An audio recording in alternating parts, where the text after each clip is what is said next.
जय श्री कृष्णा, राधे राधे, जय माता दी। आप सभी को जो शारदीय नवरात्रि की हार्दिक शुभकामनाएं।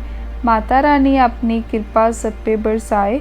और सनातन धर्म में जो शारदीय नवरात्रि होते हैं ना, उनका विशेष महत्व होता है। इस जो शुभ अवधि के दौरान माँ दुर्गा के 9 रूपों की पूजा अर्चना करने का और व्रत करने का विधान होता है। तो शारदीय नवरात्रा 2025 कब से स्टार्ट है और 9 दिन या फिर 10 दिन ये नवरात्रि चलेंगे, और इस दिन आपको क्या करना है क्या नहीं, इसके बारे में जानकारी आपको दूंगी। तो कृपया करके इस वीडियो को पूरा देखिएगा। शारदीय में पहले दिन घट स्थापना की जाती है। इस दिन जौ बोए जाते हैं। धार्मिक मान्यता के अनुसार जौ बोने से जीवन में सुख समृद्धि और खुशहाली आती है और माँ दुर्गा की कृपा आपको प्राप्त होती है। तो अब मैं आपको शुभ मुहूर्त और जो बीजने की विधि बताऊंगी। जो शारदीय नवरात्र 2025 घट स्थापना का मुहूर्त कुछ इस प्रकार है। वैदिक पंचांग के अनुसार जो आश्विन माह के शुक्ल पक्ष की प्रतिपदा तिथि की शुरुआत 22 सितंबर से हो चुकी है। वही अगले दिन यानी 23 सितंबर को रात 2:55 पे तिथि का समापन होगा। ऐसे में 22 सितंबर से शारदीय नवरात्र शुरू होंगे। इस दिन नवरात्रि के पहले दिन घट स्थापना के लिए 2 मुहूर्त बन रहे हैं, जो इस प्रकार है। घट स्थापना मुहूर्त सुबह 6:09 से लेकर 8:06 तक होगा। और जो घट स्थापना अभिजीत मुहूर्त है वो सुबह 11:49 से लेकर दोपहर 12:38 का होगा। और जौ बोने की सामग्री जो आपको चाहिए, जल चाहिए, मिट्टी या फिर रेत चाहिए, और एक मिट्टी का पात्र जैसे कटोरा चाहिए। और जौ बोने की विधि क्या होती है, सबसे पहले आप जौ को साफ कर ले, मिट्टी के पात्र में स्वास्तिक बनाएं, मिट्टी या रेत डालें, इसके बाद जौ डालें और पानी डाल दें। रोजाना पूजा के दौरान जौ पे पानी छिड़के। और इन बातों का आपको ध्यान रखना है कि जौ पे रोजाना हल्का जल छिड़के। आप भर के उसको पानी नहीं दोगे तो रोजाना पूजा अर्चना करें। जौ के आसपास साफ सफाई का ध्यान रखें। नवरात्रि के बाद जौ को पवित्र नदी में बहा दे। और कैसे करें घट स्थापना। धार्मिक मान्यता के अनुसार नवरात्र में घट स्थापना करने से माँ दुर्गा प्रसन्न होती है और पूजा का जो पूर्ण फल मिलता है। कलश स्थापना के लिए चांदी, मिट्टी या तांबे के कलश का चयन करें। सुबह स्नान करने के बाद मंदिर की साफ सफाई कर ले। घट स्थापना की जगह पे गंगा जल का छिड़काव कर ले और हल्दी से अष्टवल बनाए। अब कलश में जल भर ले और गंगा जल डाले।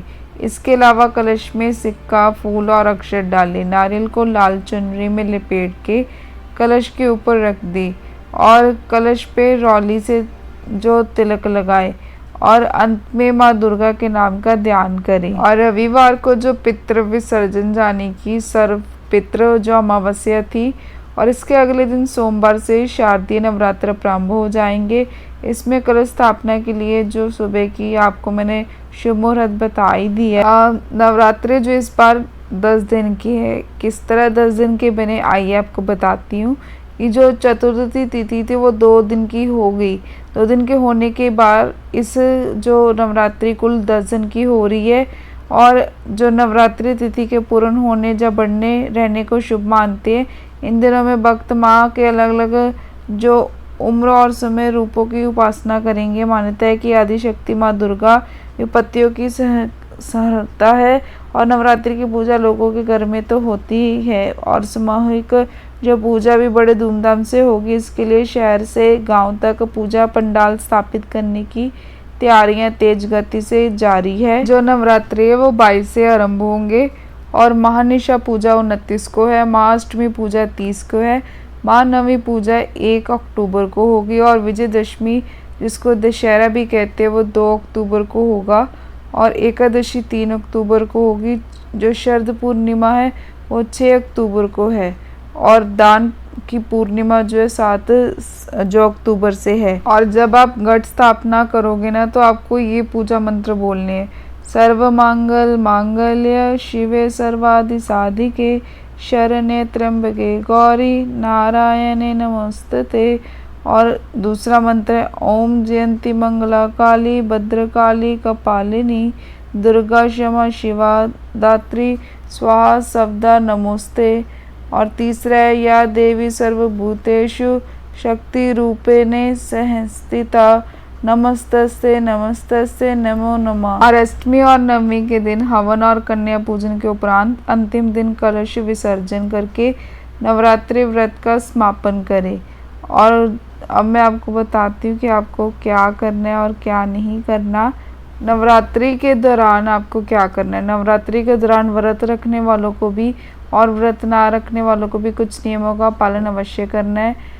क्या कार्य करना नवरात्रि के दौरान सही माना जाता है, आइए जानते हैं। सबसे पहले स्वच्छता का रखें ध्यान। आपको नवरात्रि के 9 दिनों में घर को स्वच्छ रखना है और ख़ास करके घर की रसोई और पूजा स्थल में गंदगी फैलने से बचाना है आपको। और दूसरा, भोजन से संबंधित नियम। नवरात्रि के दौरान आपको सात्विक भोजन करना है। व्रत रख सकते हैं तो फल, मखाने, मेवे आदि का सेवन कर सकते हैं और व्रती को प्याज लहसुन खाने से बचना है। और घट स्थापना करनी है आपको। नवरात्रि का व्रत रखने वाले को घट स्थापना जो नवरात्रि के पहले दिन से अवश्य करनी चाहिए। माना जाता है घट में समस्त देवी देवताओं का निवास होता है और अखंड ज्योति आपको जलानी है 9 दिन के लिए। कन्या पूजन करना और स्त्रियों का सम्मान करना है। अब मैं बताती हूँ कि आपको नवरात्रि में क्या नहीं करना। नवरात्रि के दौरान आपको बाल, नाखून और दाढ़ी कटवाने से बचना चाहिए। नवरात्रि में ये कार्य करने वर्जित है।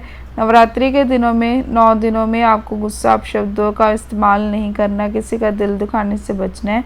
और अगर आपने नवरात्रि में कल स्थापना की है या अखंड ज्योति जलाई है तो आपको नवरात्रि के दौरान आपको नींबू काटने से भी बचना चाहिए, क्योंकि नींबू को नवरात्रि के दौरान काटना बलि के समान माना जाता है। और नव दुर्गा पूजन के दिनों में आपको काले वस्त्र पहनने से भी बचना है। इस दौरान पीले, लाल, मेहरून और हरे रंग के कपड़े धारण करने चाहिए। और ये थी शारदीय नवरात्रि 2025 के बारे में जानकारी जो मैंने आपको इस वीडियो में दे दी। अगर वीडियो में दी गई जानकारी अच्छी लगी, वीडियो को लाइक और कमेंट सेक्शन में जय माता की लिखना मत भूलिएगा। और मेरे चैनल पे नए हैं तो चैनल को सब्सक्राइब कर दिया करो। मैंने देखा है कि लोग मेरी वीडियो तो वॉच करते हैं पर मेरे चैनल को सब्सक्राइब करना भूल जाते, तो काइंडली प्लीज़ सब्सक्राइब।